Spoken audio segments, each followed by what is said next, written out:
Bom, agora vai ter uma palestra que até eu estou ansioso para ver. Vou ficar aqui centrado, né? Esse cara manja muito de SEO. Né? A Convention é uma das maiores agências de SEO do Brasil, acho que é a maior. Então, é uma pessoa que tem muita propriedade do assunto. Tenho certeza que vai ser uma excelentíssima palestra. Aproveitem.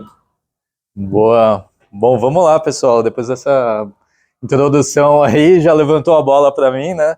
Mas vamos lá, hoje eu vou falar sobre estratégia de SEO para e-commerce. A ideia é justamente a gente passar desde a base realmente do SEO, mas eu preferi passar justamente desde a base porque eu acho que tem uma questão de pensamento em cima do SEO que eu gostaria de trazer para vocês hoje, para justamente permitir que vocês comecem a olhar o SEO de uma maneira um pouco diferente do que a gente está acostumado quando a gente fala de boas práticas apenas, né, SEO técnico, enfim.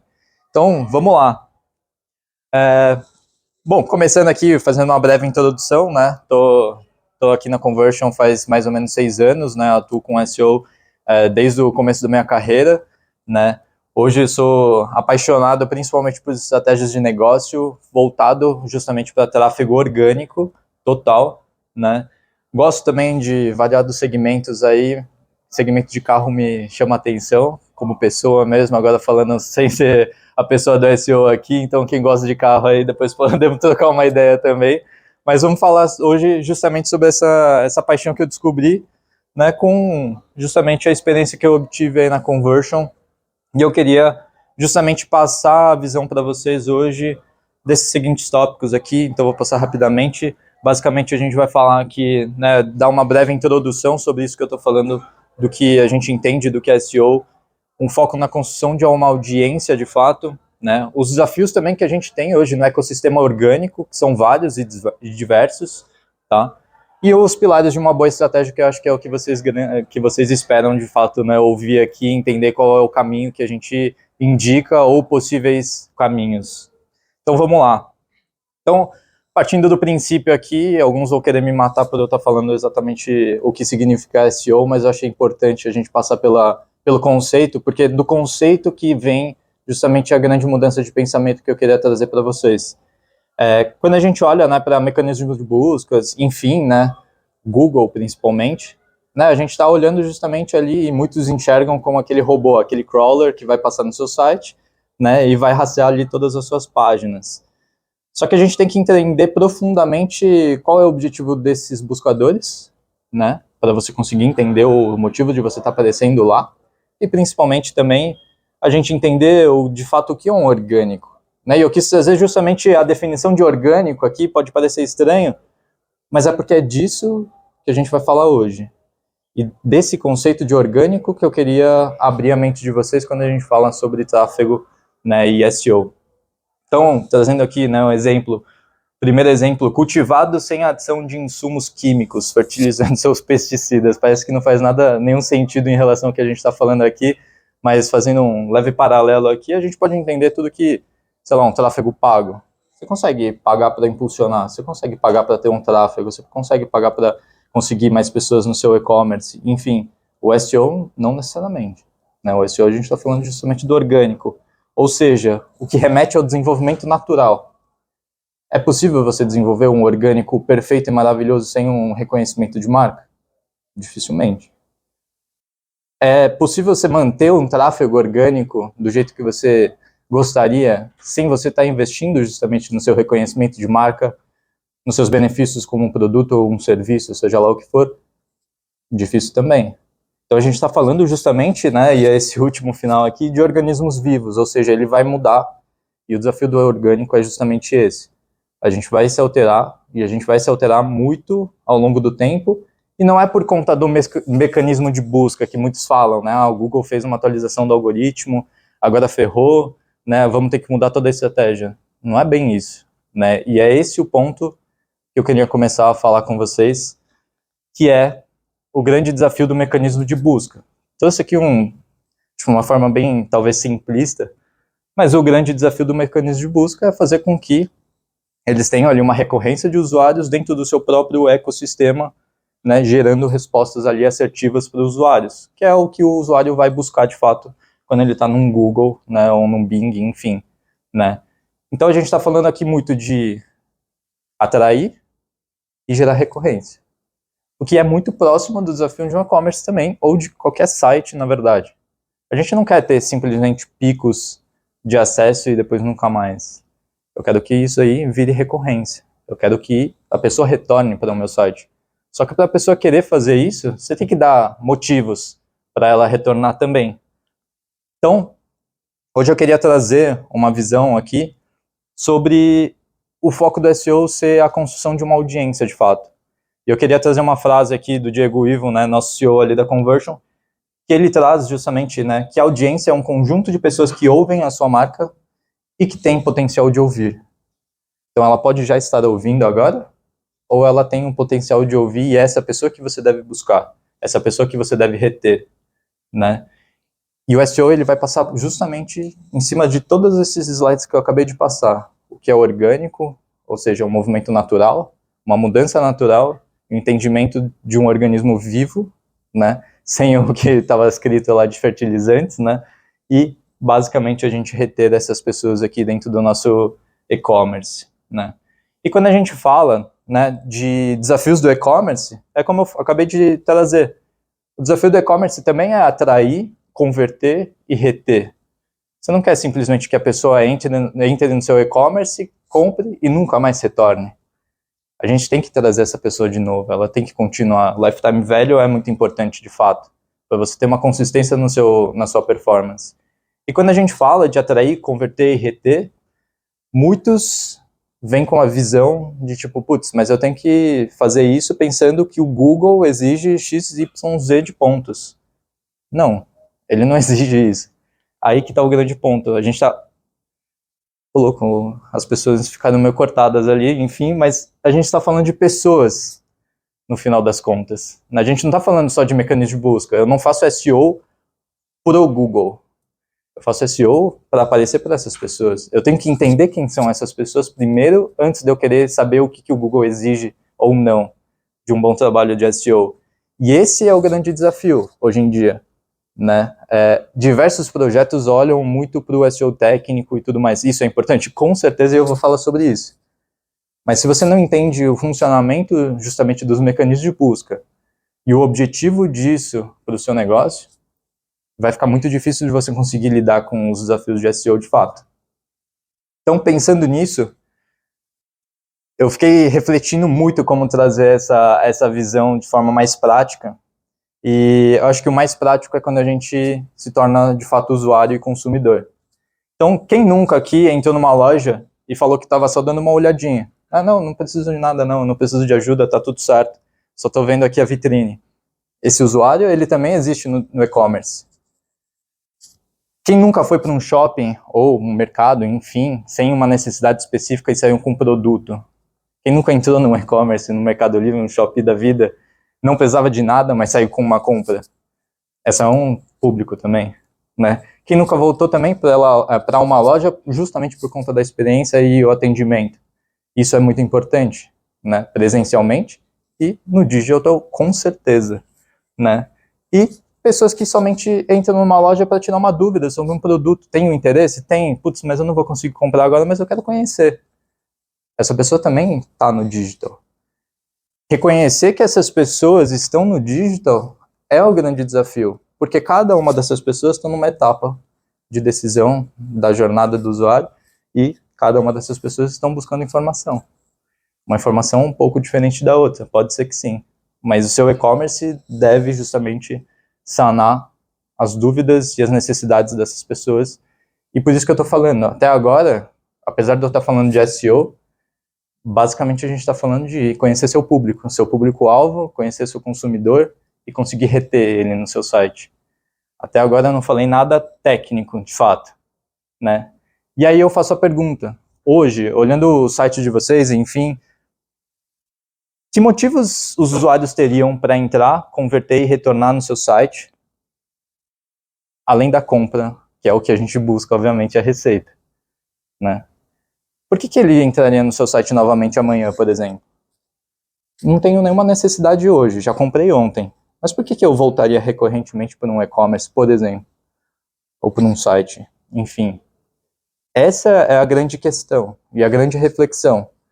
Se a gente for tomar como base, seguir o padrão dos e-commerces, né, páginas, enfim, com vitrines e tudo mais, você vai conseguir posicionar? Pode ser que sim. Você vai conseguir reter as pessoas? Aí que vem um grande desafio. Aí eu já não sei. Se você não conseguir criar justamente esses motivos para as pessoas se retornarem para o seu site, independente da necessidade de compra, provavelmente você não vai construir a audiência que eu estou falando aqui, que é a pessoa que quer realmente te ouvir, que tem o potencial de te ouvir, talvez, né? E quando a gente olha para isso, que a gente começa a falar dos desafios no ecossistema orgânico, né? E eu digo que é um ecossistema porque o Google hoje ele não é simplesmente um buscador, né? Ele não é somente aquela página ali que a gente chama de SERPs, né? Onde você coloca ali a pesquisa e te entrega alguns resultados, né? Não é somente isso. E aí que eu começo a olhar o orgânico de uma forma diferente, e não olhar somente para o Google. O tráfego orgânico é somente Google, é só aquela página. Não é só isso. Esse é o grande desafio. E quando a gente olha para o desafio do ecossistema, né, desses buscadores, a gente está falando assim, de uma imensidão de informação e de sites que ele vai ter que rastrear, né? Então, um dado de 2022, mais de 25 bilhões de sites indexados no mundo. Agora, você imagina o trabalho do crawler do Google para fazer justamente essa indexação inteira, considerando que eu estou falando de sites, eu não estou falando de páginas. Cada site pode ter ali 1 milhão, 1 zilhão de páginas, o que for. Então é, de fato, um desafio, né, para o Google também conseguir gerar essa indexação toda e trazer a resposta coerente que os usuários esperam. E por isso que eles começam, o Google, enfim, todos os mecanismos de busca, começam a trazer, dentro do seu guia de boas práticas, algumas formas de você conseguir garantir isso. E não há uma visão 100% técnica somente, mas a gente também tem que entender o lado deles, para depois a gente entender o sentido do que a gente está fazendo no orgânico. E isso começa através de como qualquer mecanismo de busca funciona. A partir do rastreio, o momento que ele entra no seu site, consegue fazer o download das suas páginas e informações.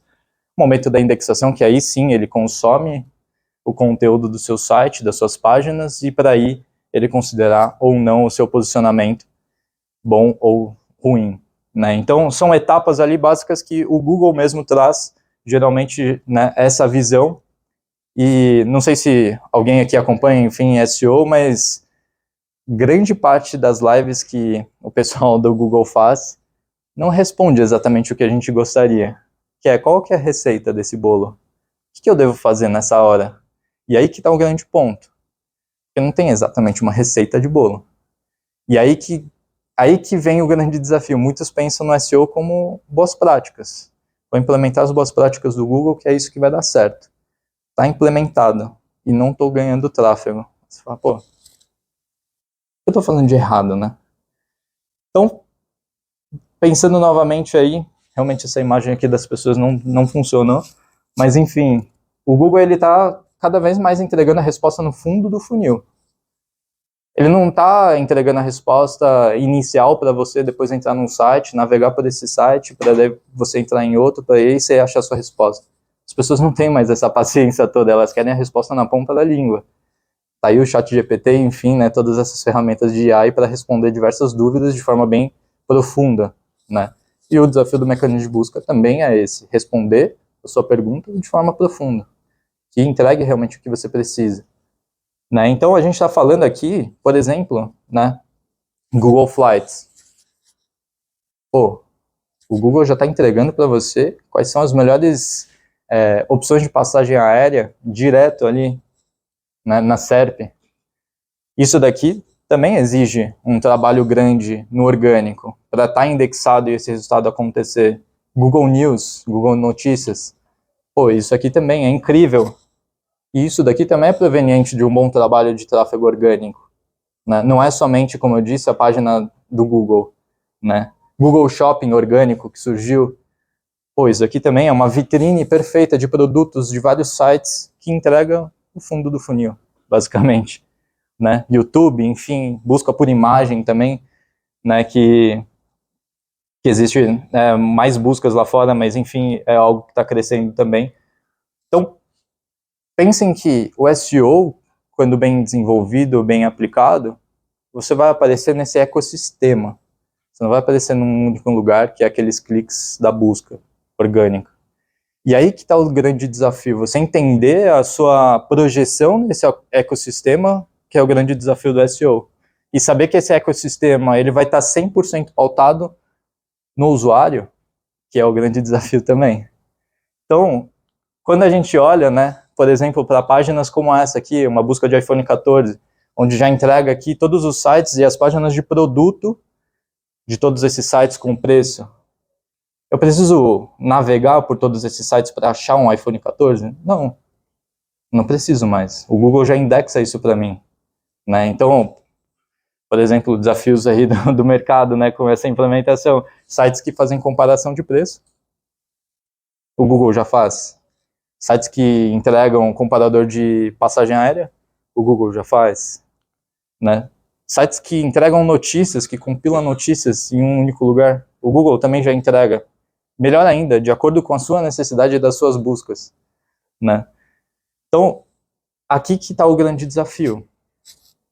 Ao mesmo tempo que a gente busca crescer no orgânico, o Google busca entregar resposta para o usuário de forma direta, sem que ele precise clicar no seu site, necessariamente. A resposta está aqui. E vocês já devem ter feito algumas pesquisas que ele já traz o que a gente chama de rich snippet, que já é a resposta, ali, o parágrafo da sua resposta direto. Você nem precisa clicar no site para entrar.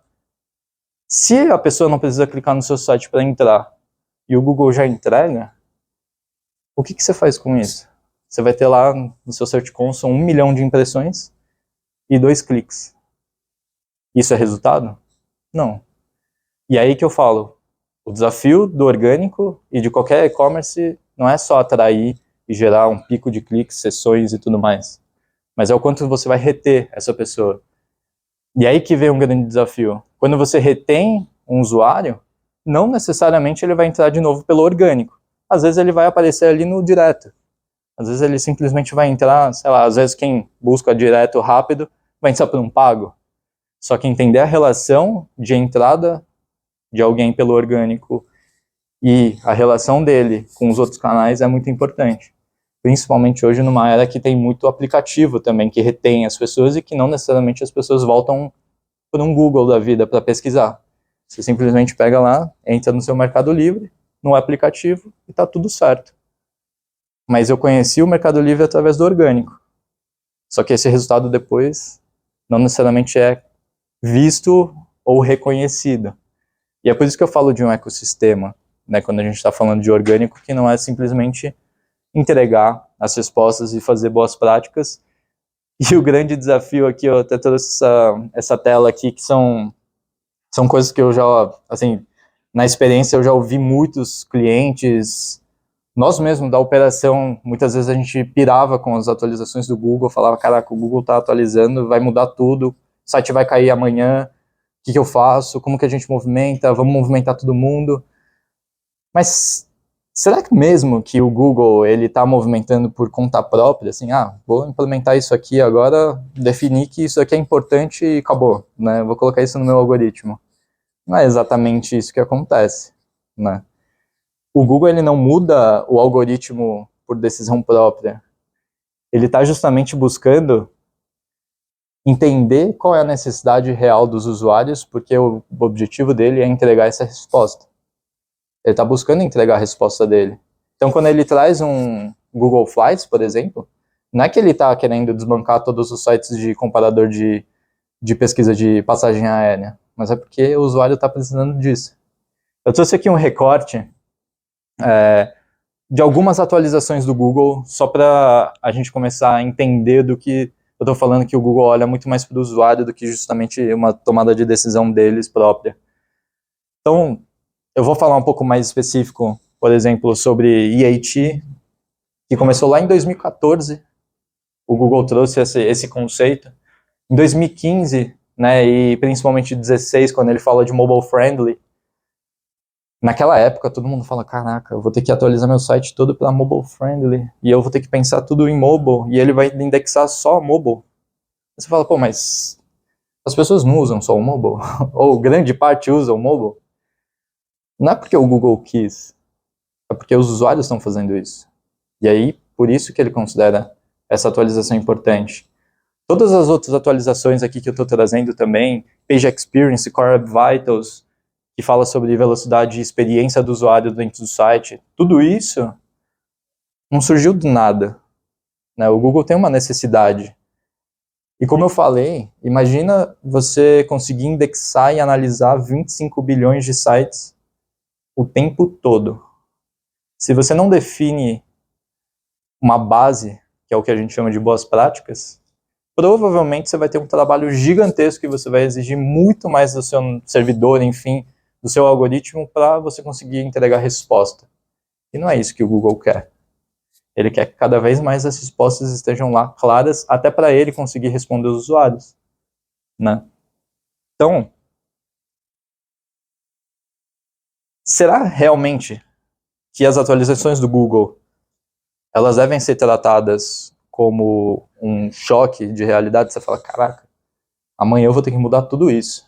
Amanhã eu vou ter que começar, de SEO, vou ter que começar a pensar em Core Vitals, Page Experience. O Google surge com vários termos, né, técnicos, parece, às vezes, para mostrar a necessidade do usuário. É tudo em cima do usuário. E por isso que o começo da minha apresentação fala sobre organismos vivos. A gente também está falando sobre usuários, e não sobre mecanismo de busca.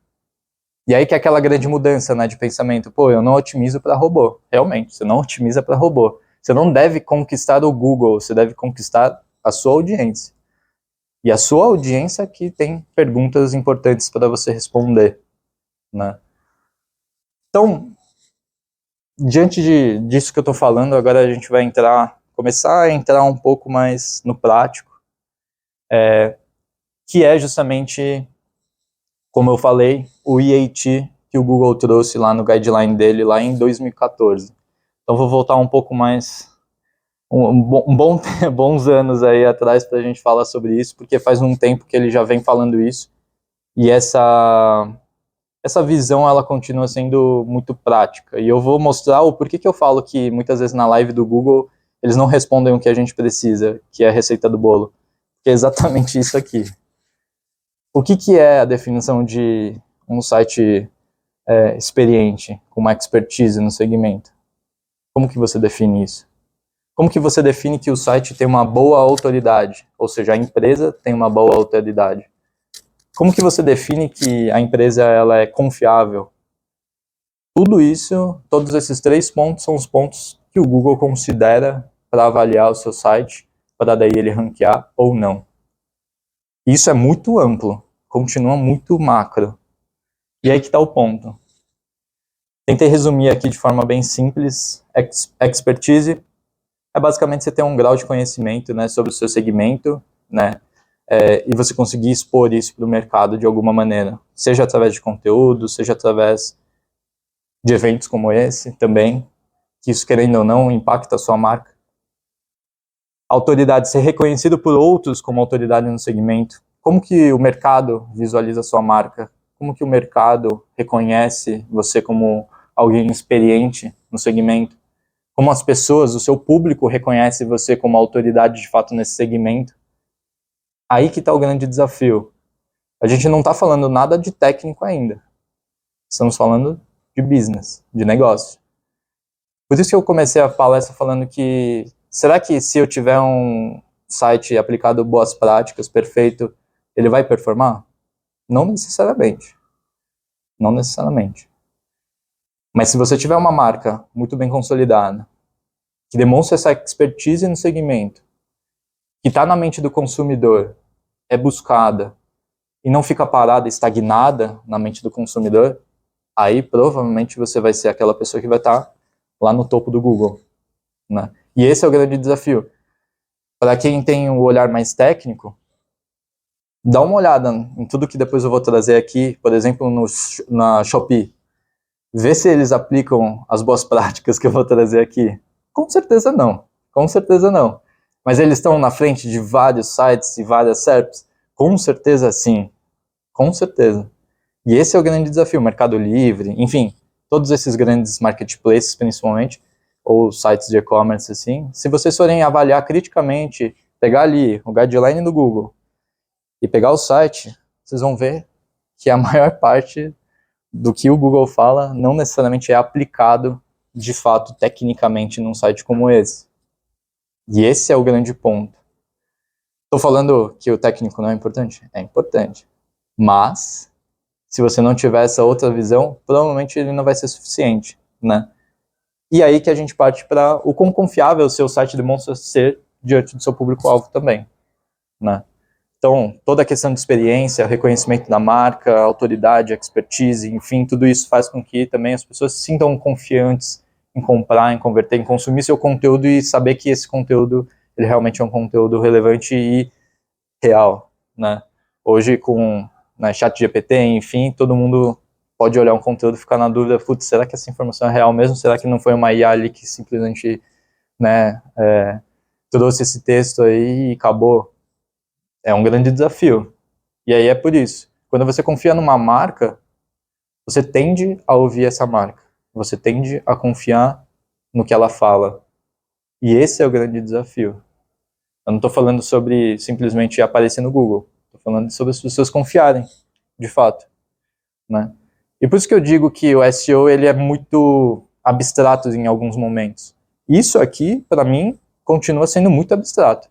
Eu não consigo fazer um ranking de sites que tem uma boa expertise 100, autoridade 100 e confiabilidade 100, né? Tem ferramentas que falam supostamente o que é uma autoridade, mas é baseada na visão da ferramenta, né? E aí que vem o novo ponto do Google esse ano, que ele traz mais um E ali para o IAT, trazendo o ponto de experience.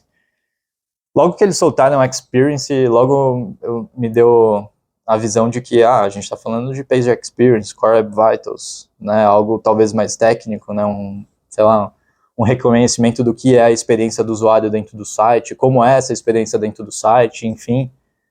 Mas aí quando eu fui realmente entender qual que é o propósito deles terem colocado esse novo E nessa filosofia deles, eu entendi um pouco além. Experience não é exatamente a experiência do usuário, é também, mas de uma outra ótica, não dele estando dentro do seu site tendo uma boa experiência, mas a experiência que ele tem depois que ele compra no seu site. O que ele fala, o que os consumidores trazem de experiências reais se tornou um ponto muito importante para o posicionamento no Google. E aí você fala, cara, boas práticas realmente não faz isso. Você simplesmente ter um site com um campo de avaliação faz com que você tenha mais avaliações? Não necessariamente. Não necessariamente. Está disponível ali não quer dizer que as pessoas vão comentar. E aí vem todos os outros trabalhos em cima para garantir que isso aconteça. As pessoas não buscam simplesmente informações, e por isso que eu digo, né, do ChatGPT e IA, enfim, eles buscam fontes confiáveis. E mais confiável do que outros consumidores, a gente não tem. E é isso que o Google busca. Justamente esse é o ponto. Anteriormente, ele também soltou uma atualização sobre a importância, né, das avaliações nas páginas de produto. E é justamente por conta disso. Por que ele quer que você coloque muito bem estruturado todos os seus dados de avaliação? Porque ele quer entender qual é a avaliação dos usuários em torno do seu produto para também avaliar se você é alguém relevante ou não para mostrar para essas pessoas. E aí que está o grande desafio. Você fala, cara, e agora? Se meu site não tem avaliação, então eu não vou posicionar? Pode ser que você posicione. Só que será que você vai converter? E aí que está o grande desafio. Só ganhar tráfego não necessariamente gera dinheiro, que é o grande ponto, que é o grande objetivo de qualquer um aqui quando olha para a performance em e-commerce. E aí que a gente começa a olhar para esses pontos, e até o momento eu trouxe muito da teoria em si, mas porque quem realmente entende aqueles dois primeiros slides, mecanismo de busca e o que significa orgânico, quem entender a relação desses dois vai entender que o SEO não é apenas boas práticas de fato, Por isso que eu tô falando isso umas 30 vezes, talvez. Mas é porque isso é real. Só que é isso que muitos esperam. As boas práticas e a receita do bolo. E aí que tá o grande desafio, né? Quando a gente olha, e aí aqui a gente vai entrar pro lado prático, e é por isso que eu falei que a gente ia falar um pouco mais do técnico, não é tão técnico assim, mas, né, você olha para um robots TXT, você fala, caraca, o que deve ser isso, né? Então, pensem no seguinte, eu trouxe aquele slide lá de 25 bilhões de sites indexados no mundo por um motivo. Eu trouxe também a visão do orgânico justamente para mostrar isso aqui. O Google, ele quer sim que você facilite a vida do crawler dele. E como que você facilita a vida do crawler? Mostrando para o crawler o que deve ou não ser indexado. Muitos não olham para essa parte aqui do robots e ignoram, falam, putz, um dia, quem sabe, eu passo por ele aqui para melhorar, enfim, dar os seus ajustes. Só que ele é o começo de tudo.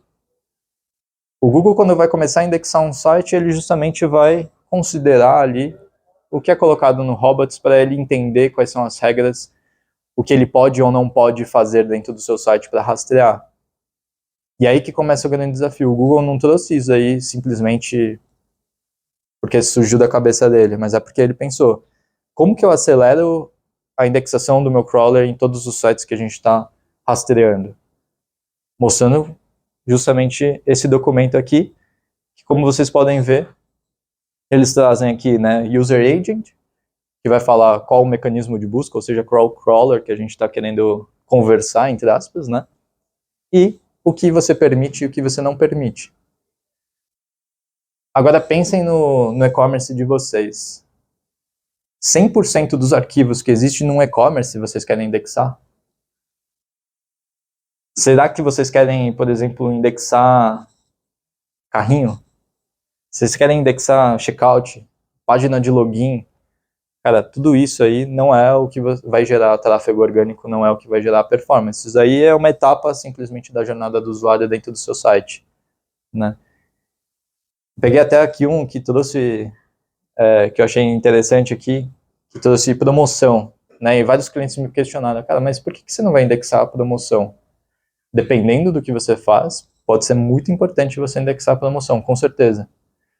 Mas será que você vai ter uma busca, por exemplo, sei lá, meu site, promoções do meu site, que é o exemplo que eu trouxe aqui, promoções americanas. Se você for um site que impulsiona isso, que traz isso na marca, com certeza você vai ter buscas orgânicas. Mas será que você faz de fato isso? Será que você gera essa busca por exemplo, promoções ou, enfim, destaques? Será que essa é uma página importante para indexar? Talvez não. Romper essa barreira do que eu considero realmente importante indexar, do que não precisa ser indexado por motivo algum, é um grande desafio. Vários clientes, quando olham lá o Search Console, páginas indexadas caindo, eles falam, cara, o que está acontecendo? Eu preciso de uma análise. Eu preciso de uma análise porque se está desindexando eu vou perder tráfego. E aí a gente vai e mostra, cara, vamos analisar essas páginas aqui, essas 1 milhão de páginas que está desindexando. Quais delas realmente a gente entende que vai posicionar no Google ou que deve posicionar no Google? Então, nossa, é mesmo, né?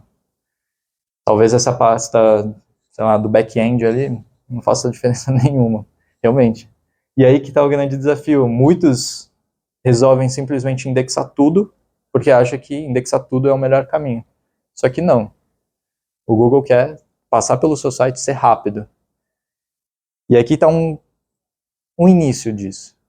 Se você definir muito bem as regras do seu robots e permitir e não permitir coisas que deve, com certeza o Google vai ter um nível de rastreio e indexação muito melhor para todas as páginas do seu site.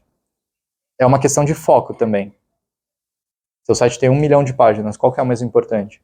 Todas. Não, você tem que demonstrar para o Google o que é importante de fato ou não, para ele rastrear constantemente, né? E aí que a gente entra no segundo ponto. Como vocês podem até ver aqui embaixo, no Robots a gente sempre lista, né, o sitemap, o mapa do site, né? Porque é justamente esse o caminho. O Google vai entrar no seu site, vai reconhecer isso aqui, vai entrar depois no seu mapa do site. Por quê? Porque é muito mais fácil você simplesmente ler uma lista de URLs para indexar do que você ir clicando em cada um dos links da página e acessando as páginas para ir encontrando os conteúdos necessários. O sitemap justamente permite que o crawler tenha essa navegação mais fluida ali, mais rápida, para entender justamente quais páginas devem ou não ser indexadas. E aqui que está o grande ponto. Assim como robots, o sitemap muitas vezes é um arquivo talvez negligenciado no sentido de tudo é importante. E aí que está o grande desafio. Você ter realmente uma configuração e uma definição do que é importante no seu sitemap ou não, é um grande desafio, principalmente quando você está falando em escala, sites grandes, né? Quando você olha para esses sites que, sei lá, Shopee, que tem 1 zilhão de produtos ali indexados todo dia, você tem que permitir que o Google consiga analisar seu site constantemente de uma forma fluida. Ele não quer dedicar o tempo que for no seu site. E ele até gera relatórios mostrando isso. O quanto de páginas e o quanto de tempo ele dedica de fato ou não, né? E tudo isso é importante. Como eu disse, o objetivo dele é entregar a resposta para o usuário. Se você tem a resposta, mas ele demora para identificar, cara, você já dá uma caída no posicionamento. Ele já não vai querer dedicar tanto tempo no seu site para ficar lá batendo a cabeça em como entender o que você está falando, sendo que tem um monte de outros sites que já entregam a resposta rápida e que também é a mesma resposta no final das contas, muitas vezes. E aí eu queria trazer aqui, dentro do sitemap, uma visão que é muito importante, que também fala sobre priorização, que é justamente isso aqui. Última data de modificação, justamente para você trazer essa visão de recorrência ali e de mudanças que acontecem no seu site, né? É importante você demonstrar isso para o Google, mas não quer dizer que você mudar sempre é algo positivo. Nem sempre é necessário. Depende justamente da sua página. Uma home, por exemplo, num e-commerce, pensa num e-commerce e numa home. É comum que tenha uma alteração constante numa home. Por quê? Porque você vai alterar o banner, vai colocar uma promoção diferente, vai colocar, né, um carrossel de novos produtos entrando no seu site, descontos, enfim. É comum que a sua home tenha uma modificação mais constante. Sim. Então, aqui está o primeiro ponto. A frequência de mudança, change frequency aqui, eu defini aqui nesse exemplo aqui como dele, ou seja, diário. Diariamente isso aqui pode sofrer uma alteração, logo eu estou contando para o Google, olha, se você passar diariamente na minha home, provavelmente você vai identificar mudanças. E essas mudanças serão importantes para o meu business e para o meu usuário.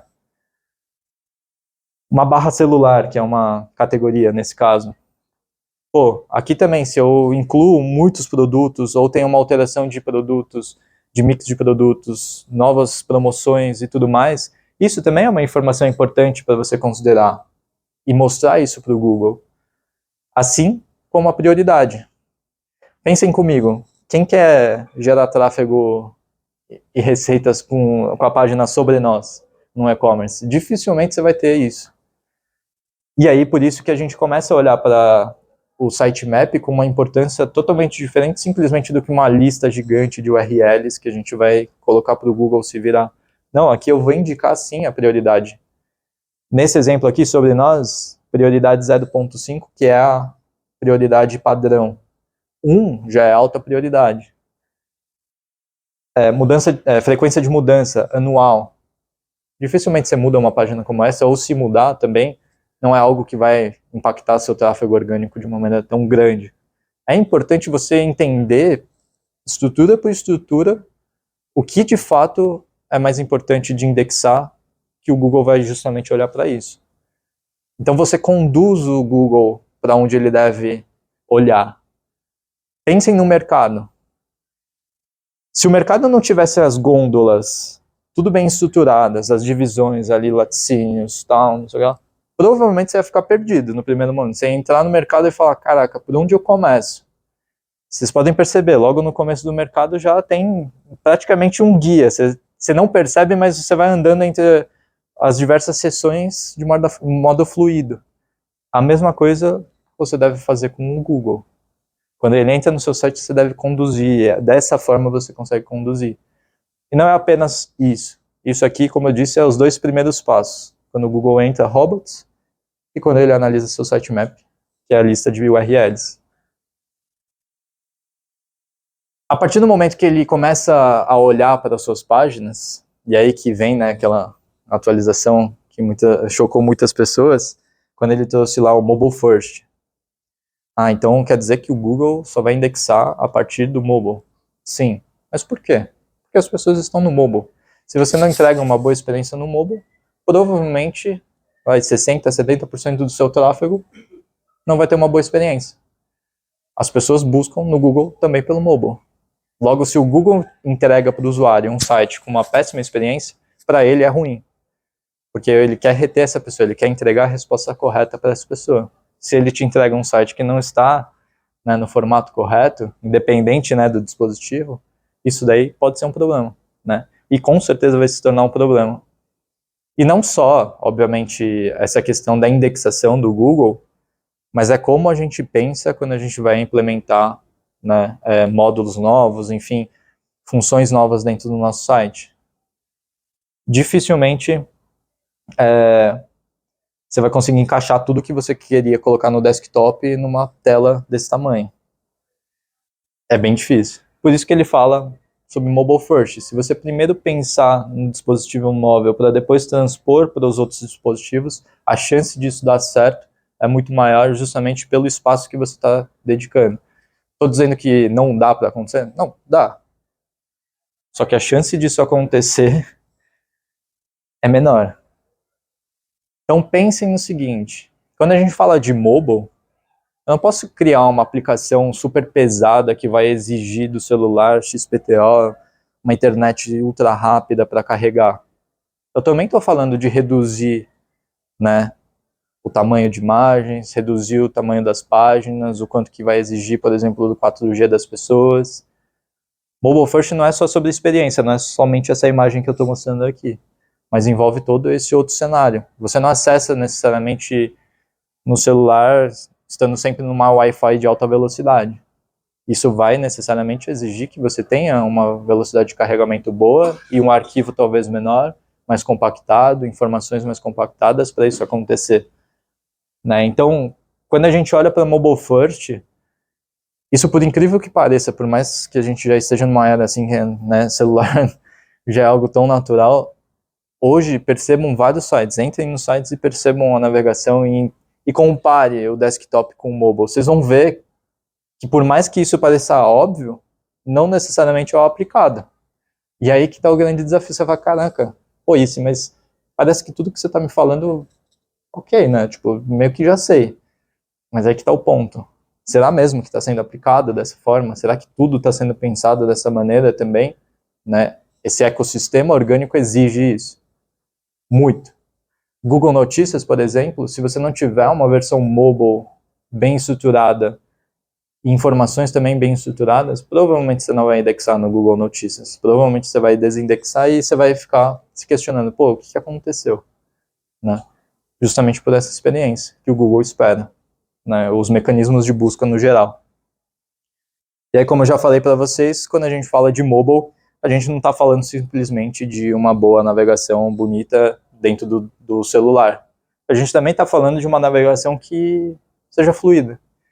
Que as pessoas consigam realmente acessar seu site, estando, sei lá, no metrô, ou quando o 3G está ruim, enfim. E eu trouxe uma tela aqui, que é engraçado, né, porque está 99% de performance Core Web Vitals aqui, que eu vou falar. Isso aqui é um grande desafio. Você garantir, quase impossível, por isso que eu botei 99, porque isso aqui, para mim, já é o sonho. Isso aqui, quem conseguir isso aqui, cara, parabéns. É um case. É um case. Com certeza. Exato, exatamente. Sair da zona amarela já tá, cara, outro nível. Outro nível. E aí que mora o desafio. Cara, a gente não quer atingir 100% necessariamente. É óbvio, seu sonho tá lá. Mas será que é possível? Porque você vai ter que abrir mão de algumas coisas. Com certeza absoluta. Pô, você queria criar uma calculadora fenomenal que faz XPTO lá no seu site, que vai ajudar o usuário e tudo mais. Só que isso vai pesar. Em algum momento isso vai pesar. Aí você vai ter que equilibrar. Quero manter uma boa experiência de carregamento, uma boa experiência no geral, ou eu quero entregar esse módulo novo? O quanto que esse módulo novo vai impactar a minha experiência no site? É sempre uma questão de peso. Só que perceba, eu estou falando assim, isso aqui e o mobile first, ele não é só para quem faz SEO, é para quem implementa qualquer coisa no site. Tudo que for entrar no site, se não tiver essa mentalidade aqui, e essa visão de Core Web Vitals, e essa visão, né, de mobile first, provavelmente você vai gerar um retrabalho. Aí vai lá o cara do SEO, fala, pô, tava 99% do meu Core Web Vitals implementado no negócio ali que agora tá 50%. Agora eu vou ter que trabalhar justamente para contornar esse problema. Não é contornar o problema, mas tomar uma decisão de negócio que fez com que você tendesse a balança mais para a experiência por conta dessa calculadora e não pelo Core Web Vitals. Isso pode impactar seu projeto de SEO como um todo? Pode. Por mais que a sua intenção seja muito boa de entregar essa calculadora XPTO. E aí que vem o grande desafio. O quanto que você realmente conseguiu reter dessas pessoas que depois dessa implementação e o quanto que você possivelmente pode ter perdido em SEO. Vale a pena ou não? Quando a gente olha para alguns projetos, muitos clientes esperam, né? Tipo, pô, mas vamos renovar o site, vamos fazer algo inovador, que vai responder a... Perfeito. Só que você vai abrir mão de métricas como essa que pode impactar todo o seu ecossistema? Não, eu quero implementar isso mantendo a performance. Você fala, cara, então você vai ter que evoluir até um certo ponto que essa aplicação não vai interferir em nada nessa métrica. É possível? Putz, não. Então você vai ter que pesar, né? E tudo isso é uma decisão de negócio, muitas vezes, né? E quando a gente olha, né, para SEO, e aqui a gente está falando justamente, né, então, saindo aqui de algo mais, talvez um pouco mais técnico, e a gente olha para o SEO e aí vem a primeira questão lá, palavra-chave, né? Palavra-chave é um negócio, assim, muito interessante, porque se você olhar aqui, e você falar, pô, eu vendo celulares, eu vendo iPhone, onde que vocês investiriam para estar posicionado? Olhando, batendo o olho, você fala, cara, se eu posicionar para iPhone, cara, 1.800.000 de buscas mensais só no Brasil, você fala, cara, se eu posicionar isso aqui em primeiro, em segundo, vai, atrás da Apple, eu vou ganhar muito dinheiro, porque eu vou ter muito tráfego. Só que não necessariamente. Por quê? E aí, o problema é que eu acho que eu estava na frente de todos, mas todas as dicas eu falei, tá? Essa dica aqui, ó, foque em entender a intenção por trás da busca, porque o volume de busca pode ser uma grande casca de banana. Se você olha para o seu projeto de SEO somente sonhando com esse volume de busca e que isso aí vai gerar cliques e tudo mais, cara, eu vou te falar que não é isso.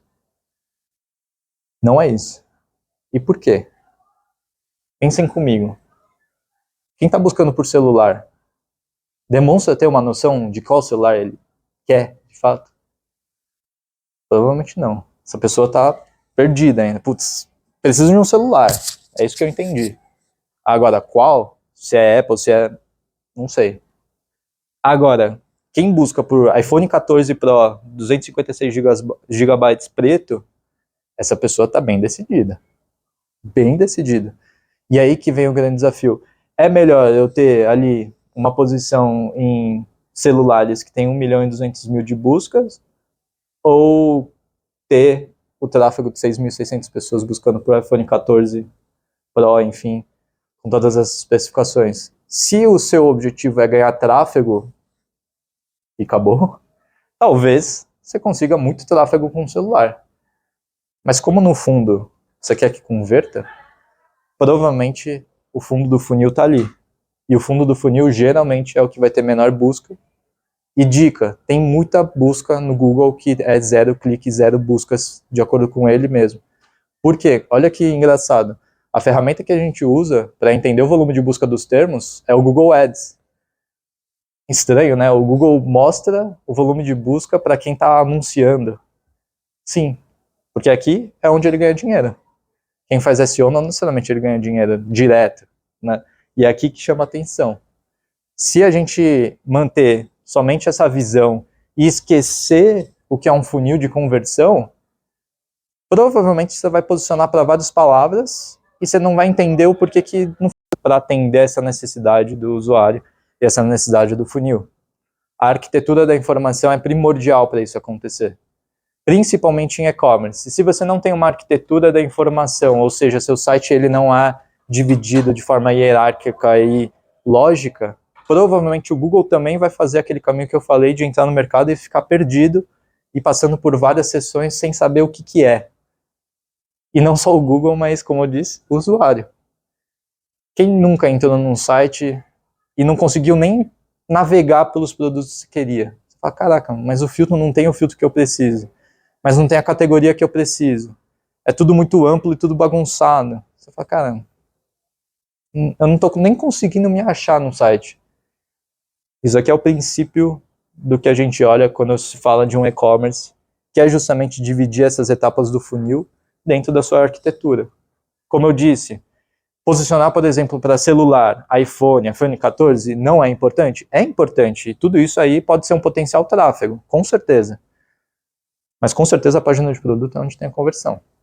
E é aí que mora o que a gente fala das long tails, ou seja, os termos que geram de fato, né, essas palavras aí mais longas que demonstram uma intenção de compra, uma intenção de conversão. E quando a gente pensa numa arquitetura, eu fiz aqui um exemplo, né, pegando novamente do iPhone, departamento, algo super amplo, macro, celulares. Você vai afunilando a jornada do usuário para você mostrar para ele que tipo de celular você precisa. Só que aí qual que é o grande desafio quando a gente olha para isso? Pô, beleza, eu consigo organizar isso, eu consigo fazer isso acontecer. Seu time de cadastro de produtos sabe que você fez isso? Putz, não sabe. Então, você vai ter que avisar eles que você mudou totalmente a sua arquitetura e que você mudou totalmente a forma com que ele vai cadastrar os seus produtos também. E aí que começa a se pensar, cara, mas para mim isso aqui era da área de SEO. O SEO que ia fazer isso aqui. Não. Se sua empresa não entender o que é o orgânico, provavelmente essas pessoas também vão subir imagens não otimizadas, imagens super pesadas, e o site vai ficar lindo. Fotos 8K, perfeito. Por quê? Porque ele não sabe que possivelmente essa foto linda, maravilhosa, 8K, vai impactar todo esse sistema que a gente está falando aqui do orgânico. E se essa pessoa não souber, provavelmente você vai ter um super retrabalho, que é o que a maioria das coisas acontece. Né? Chega uma demanda ali, temos 1 milhão de imagens para você otimizar, alt text e o título da imagem. Você fala, cara, como que eu vou fazer isso manualmente? Vou tirar e subir tudo isso manualmente? Alguém fez isso manualmente em algum momento. Só que esse alguém não sabia disso.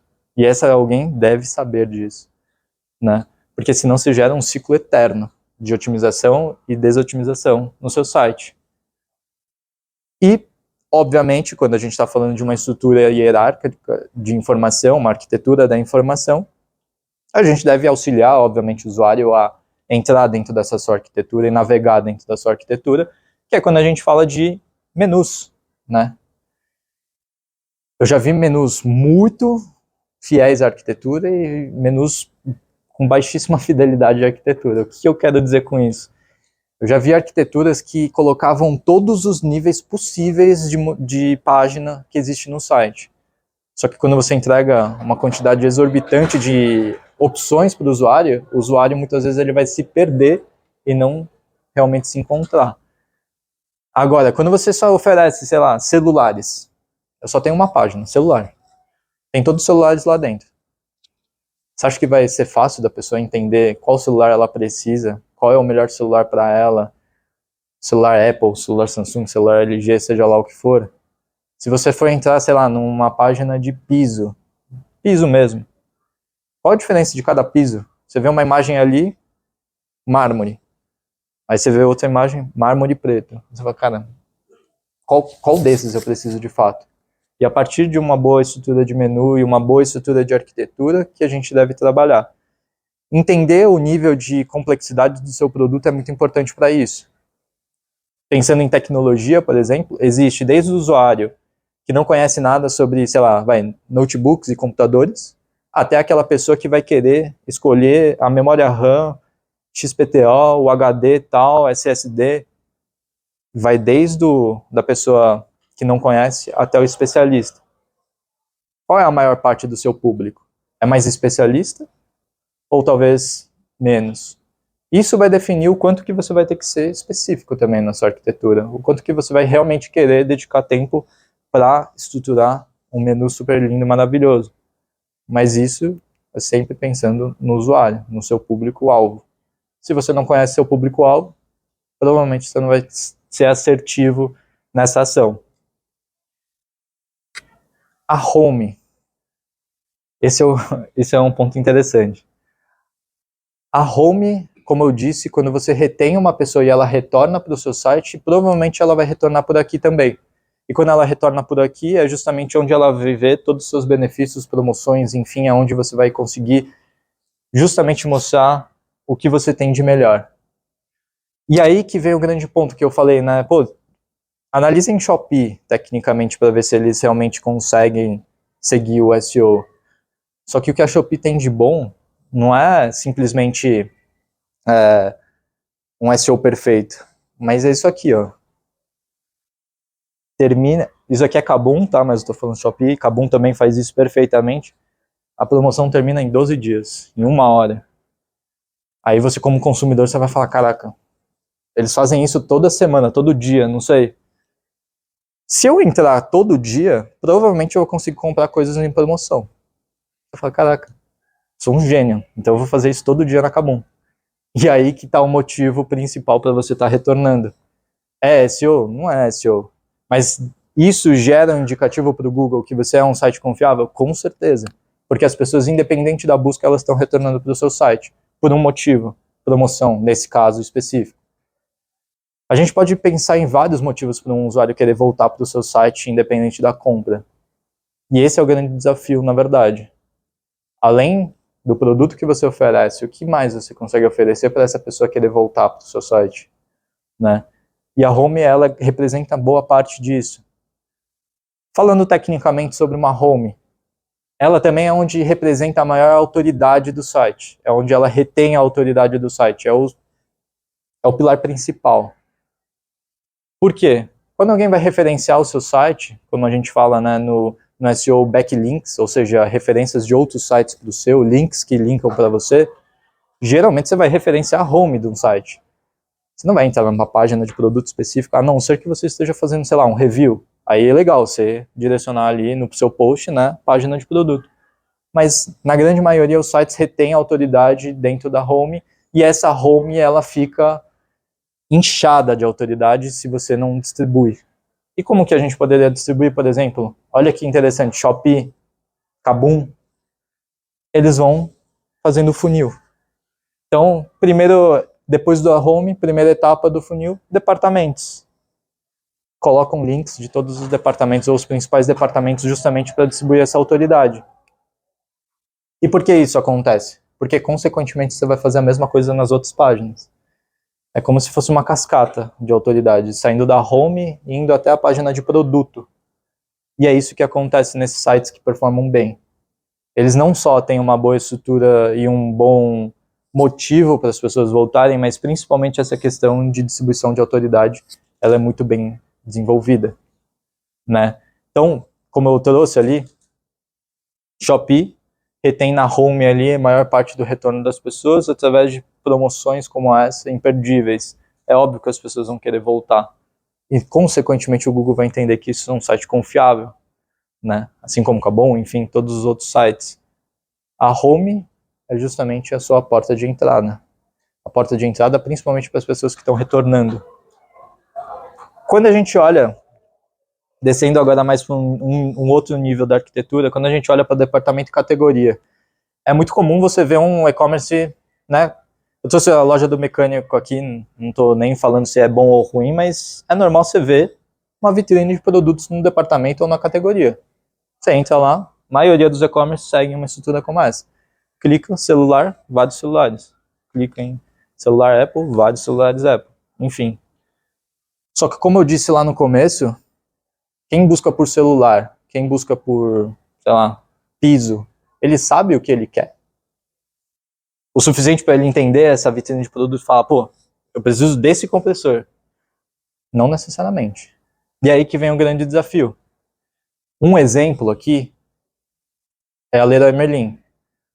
A Leroy Merlin, ao invés dela simplesmente te mostrar todos os produtos de cama, mesa e banho, que é um departamento muito grande, ele te conduz para uma navegação baseada na sua arquitetura para as categorias dentro dessa página.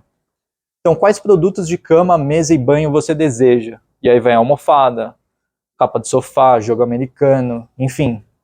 Ele vai te conduzindo para o que você precisa. Ele não simplesmente te mostra uma vitrine gigante. Isso aqui é um ponto muito interessante porque é aqui que você consegue criar conteúdos, por exemplo. Você não vai colocar o conteúdo lá no final só e explicar para o usuário como ele decide. Você vai criar a partir daqui também. E isso daqui é uma prática que, percebam, na maioria dos e-commerces não necessariamente ele responde e te ajuda a tomar a decisão. Ele simplesmente te mostra uma página igual. O departamento, a categoria e subcategoria é igual. Só mudou o nome. Aí você fala, pô, eu preciso de ajuda. Tá aqui. Ah, você responde minha dúvida. Você me ajuda a encontrar o que eu preciso na cama, mesa e banho. Tá aí um motivo para eu voltar para você também. Porque se eu for pesquisar piso, provavelmente a Leroy vai me ajudar a encontrar o melhor piso ou o tipo de piso que eu preciso. E aí que está a grande questão. O SEO está falando sobre a navegação do usuário, a experiência, a necessidade dele e o funil. Tá aqui. Produto. Estou quase finalizando, tá do horário aí, estou quase estourando. Mas aqui o produto basicamente é um checklist, pessoal. Produto é a principal página que você deve colocar o máximo da sua expertise, o máximo da sua confiança, o máximo da sua autoridade é aqui. Porque é aqui que vai converter. E como eu disse, o Google entrega fundo do funil. Te entrega essa página aqui para os usuários. Então, obviamente, né, nome do produto. Imagens de qualidade que representam a qualidade do produto. Então, se você vende, sei lá, uma joia, eu falo, cara, eu não tô entendendo a qualidade. Por que eu vou pagar 5 mil reais nesse anel de diamante por essa foto? Você vai ter que pensar como os usuários compram, como aplicam. Percebam, a maioria das lojas de joia, eles aplicam também modelos ali de mão para mostrar como orna, enfim, como fica o produto. Mostrar essa experiência através de imagem é muito importante. Como eu disse lá no começo, o ecossistema Google, ele traz também busca por imagens. Tá aqui. Seu time de cadastro vai ter que saber disso? Com certeza. Preço e forma de pagamento. É engraçado porque isso aqui, outro dia eu peguei um cliente que eu perguntei para ele depois da calculadora de frete, eu falei, por que você não tem a calculadora de frete logo na página de produto? Ah, porque meu frete é de graça. Eu falei, mas onde está escrito isso? Ah, é mesmo, não tá, né? Eu falei, como assim? Então, oferta em destaque os seus próprios benefícios deve ser um destaque muito grande na sua página de produto. Se isso não estiver claro, provavelmente ninguém vai entender isso. E provavelmente as pessoas vão sair falando, ah, mas eu nem conseguia calcular o frete. E era por um bom motivo, é porque você nem precisa calcular frete. Mas ninguém te falou isso, né? Benefício claro, como eu falei agora, uma descrição detalhada, e isso aqui para produtos mais técnicos costuma ser muito parecido, né? Um iPhone é tudo igual, um notebook também é tudo igual, e aí que entra o grande ponto. A descrição técnica é tudo igual, mas o conteúdo de avaliação, por exemplo, aí que está a grande virada de jogo. Se você entra num site e você está disposto a comprar, você não conhece, mas que não tem avaliação nenhuma, você vai falar, caraca, eu já não conheço o site, eu vou gastar uma grana e ninguém avaliou. Será que é confiável mesmo? Será que eu não vou tomar um calote? Aí que entra o novo E do IAT do Google, Experience. Ponto de avaliação é muito importante. Percebam vocês como os consumidores mesmo. quando vocês olham ali 1 zilhão de avaliações, Shopee bem estruturado, um site bem estruturado, olhando para o usuário para você conseguir chegar nesse ponto. E aí, aqui sim, aí eu te falo, aqui você converte. Aqui, com certeza, você vai conseguir ter um clique e provavelmente uma conversão. Só que para isso, você tem que cumprir justamente o que eu mostrei ali, desse checklist basicamente aqui de ações. E percebam, não é nada fora do comum. Não é nem um pouco fora do comum. Se vocês olharem ali, pode ser que o e-commerce tenha. Talvez ele só não tenha, sei lá, uma avaliação muito boa, os benefícios, enfim. Talvez isso aí seja o grande trabalho. E para finalizar, o que eu queria trazer hoje, pessoal, principalmente porque eu vejo muitos clientes falando sobre o SEO e esperando que o SEO crie ali, né, um tráfego gigante. E ele ignora que o SEO ele vai necessitar da conexão de toda a empresa para isso acontecer. Porque senão é constantemente uma área desotimizando o site para a gente otimizar. E é um ciclo eterno. Não tem um ganha-ganha. Por isso, SEO não é apenas um pilar de SEO, não é um pilar técnico do site e envolve muita visão de negócio. Essa tomada de decisão do que você vai querer fazer, por exemplo, com Core Vitals, é isso. Busque entender profundamente sobre o seu público-alvo, o que ele quer, o que ele realmente necessita. Não siga somente o padrão achando que isso vai funcionar, o padrão e boas práticas. Não é exatamente isso, né? Além da conversão, busque a retenção, como eu falei, né, várias vezes. Ajude o usuário a tomar a sua decisão. As pessoas não necessariamente sabem, e aí por isso a questão da arquitetura da informação e páginas realmente que respondam a essa dúvida. E o SEO nunca foi e nunca será uma receita de bolo. Então, a velocidade e a agilidade que você consegue implementar experimentos no seu site para daí colher se isso converte ou não, é a grande cereja do bolo. Se você tem um site que você não consegue implementar, ou que você não tem uma equipe que não consiga dar vazão, que está focada em algumas outras coisas, provavelmente seu SEO também nunca vai ser testado, porque é experimento. Como eu disse, não tem uma receita de bolo. Só que se você entender o que o seu cliente necessita e testar, experimentar, talvez você tenha um caminho mais claro. E que ele pode mudar da manhã, do dia para a noite, porque o Google simplesmente fez uma atualização. Sim, mas ele fez a atualização por conta dos usuários. Enfim, pessoal, é isso a apresentação de hoje. Espero que vocês tenham curtido. Qualquer dúvida aí, enfim, fiquem à vontade para depois vir até mim questionar. Espero que vocês tenham gostado. Valeu!